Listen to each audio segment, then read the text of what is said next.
Hi everybody, just wanted to make a quick video again adding to our series about Catholicizing various religions, therapies, and philosophies. And so what we're going to do today is we're going to be kind of moving around on our graph of various ideologies and so on and so forth that inhabit various levels of focus on certain human faculties. And we're going to explore some various book recommendations that both that kind of encompass this approach. You know, I really feel that a key book that should be read to kind of understand this approach is Achieving Peace of Heart by Father Narciso Irala.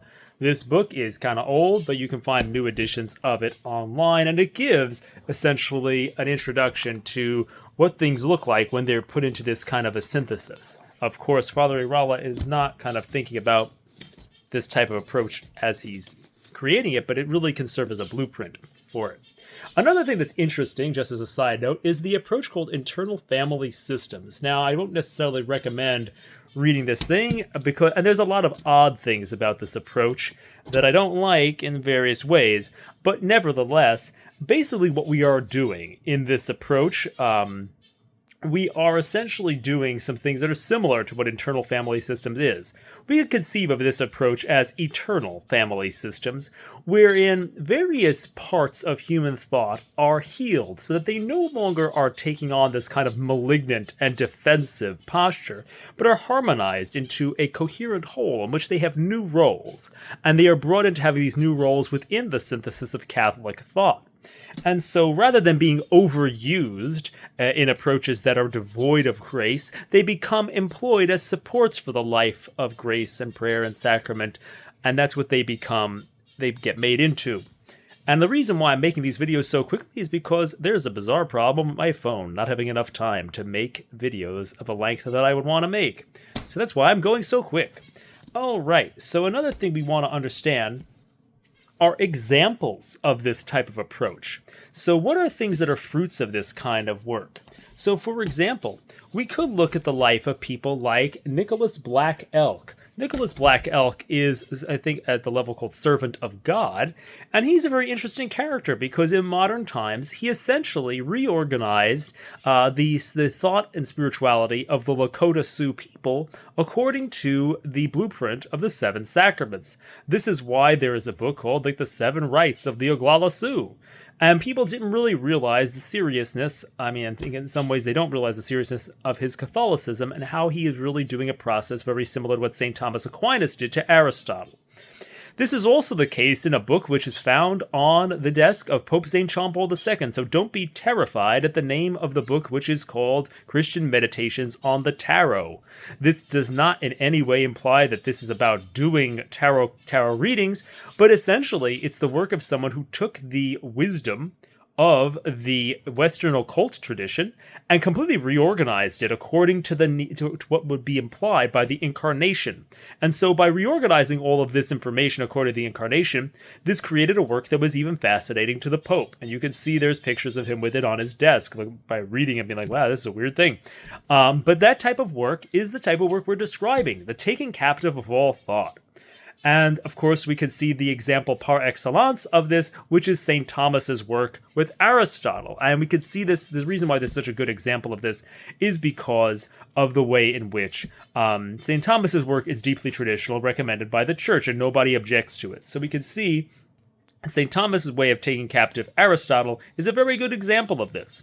And, we can see these examples, and some of them are more or less well done. There could be various problems in each one of them. I may not agree with, I will agree with St. Thomas more than I'll agree with the author Valentin Tomberg of Christian Meditations of the Tarot, and more than I might agree with, everything that Black Elk might say. But there is a degree in which this is the same kind of project. This is the taking captive of all thought. And a lot of the kind of insights, just so we just throw it out there, a lot of the kind of insights about thought that are intrinsic to this work can be found in G.K. Chesterton's work, Orthodoxy. Of course, they're kind of hidden, and unless you're really making lots of weird connections, it's not going to be easy to see what I'm drawing on, but there's a lot of this stuff is in there. It really is in some ways. So let's just throw out a few more recommendations here. a lot of what we've spoken about in previous videos are how there's various approaches that have to do with the different faculties. We've spoken about, there's a lot of books. We've spoken about the levels of the mindfulness therapies and the Eastern religions, and you can of course find various Christian treatments of mindfulness, such as this one, Christian Mindfulness by Peter Tyler. There's some worthwhile insights in some of these, but of course we want to redeem mindfulness in an appropriate way. We also have books like The Mindful Catholic by Dr. Gregory Bottaro, which I like Dr. Bottaro. I think he's a good Catholic. The thing is, I would make some, in general in this field, as we redeem Eastern religions, we want to generally ensure that we are opposing, clearly stating the dangers of mindfulness and Eastern spirituality to people. And I don't think we really want to be promoting even a secular form of mindfulness. Some interesting books can also be, there's a book by an Orthodox monk, which is called Christ the Eternal Tao, which is a very interesting treatment of the subject of how Christ fulfills Eastern religions. It's a very interesting work. I've not been able to read it myself yet. Another book that might be of use is The Unexpected Way by Paul Williams. This is a book about converting from Buddhism to Catholicism. You also can find some worthwhile insights in the studying of books by Brother David Steindl-Rast, such as Gratefulness, the Heart of Prayer. However, in the teachings that are espoused by Brother David, you will find a need to go further in the redemption of mindfulness, because in some ways you will notice in the works that there is too much of an emphasis on a Buddhist type of a spirituality. You'll need to make it more sacramental, more Eucharistic, more evangelistic. In a similar way, you'll have, I think, there's really good stuff in the works of Brother Richard Hendricks, Brother Richard Hendrick, OFM Capuchin. So he is a lot of good stuff. I think one of the problems that is made in presentations of mindfulness and the redemption of these things is that we need to acknowledge the danger of the Eastern religions and of mindfulness in general. That needs to be done.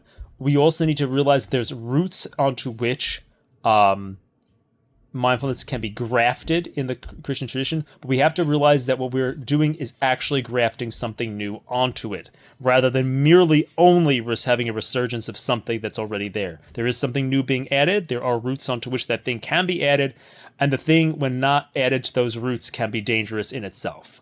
These are some principles for helping us redeem the mindfulness therapies, and some resources that could be used for that. In the same way, there are issues with the teachings. The Congregation for the Doctrine of the Faith has said some things against the teachings of Father Anthony de Mello. And so some of these recommendations, looking at that statement from the CDF, can be very helpful if we're trying to authentically take on things from these things, as well as reading the document Letter to the Bishops on Some Aspects of Christian Meditation. These things together can give us a very good blueprint for working with these different faiths, and so on and so forth. So those are some interesting ideas there. And so if we want to move on to the cognitive level, we actually have a few things that we can even put at the level of imagination. We can actually have, things like the Catholic's Guide to Theophostic Prayer Ministry and Dawn Eden Goldstein's Remembering God's Mercy. These things are actually the use of some imaginative techniques for processing memories, which fit in the next tier of our thing. And of course, we could be linking those things to the broader Ignatian tradition of what Ignatius calls contemplation, which really means use of imagination in prayer. So that is something that's there. So those are some things to throw in at that level. What I'm going to do is I'm going to save this video maybe at this point.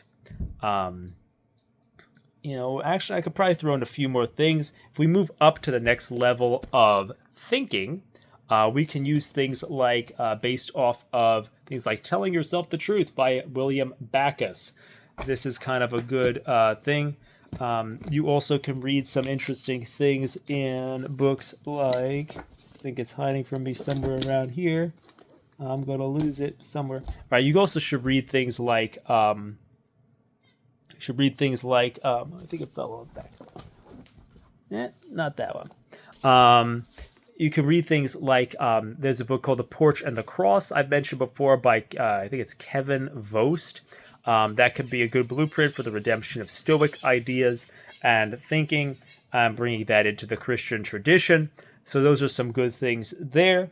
You can find that kind of thing.